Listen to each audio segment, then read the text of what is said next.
Ketiga pelaku pembacokan masing-masing berinisial I, M, dan Y. Ketiganya warga Jalan Abu Bakar Lambogo, Kecamatan Makassar.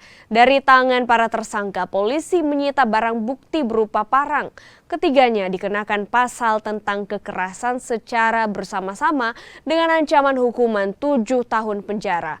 Para pelaku sebelumnya menganiaya Andi Rani. Korban dianiaya sepulang dari melaksanakan sholat Idul Fitri pada 22 April 2023 lalu. Dari ketiga yang kita amankan dan kita lakukan proses hukum ini, sampai saat ini yang bersangkutan baru satu kali ini melakukan perbuatan ini.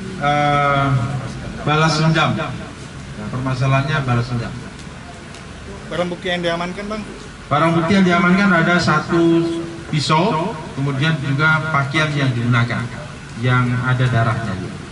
Ini dilakukan secara spontanitas atau ada rencana sebelumnya, Pak?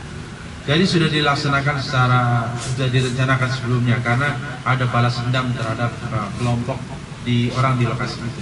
Dendam ini mungkin dari asalnya kenapa, Pak? Ada sebelumnya pertikaian atau seperti apa? Iya.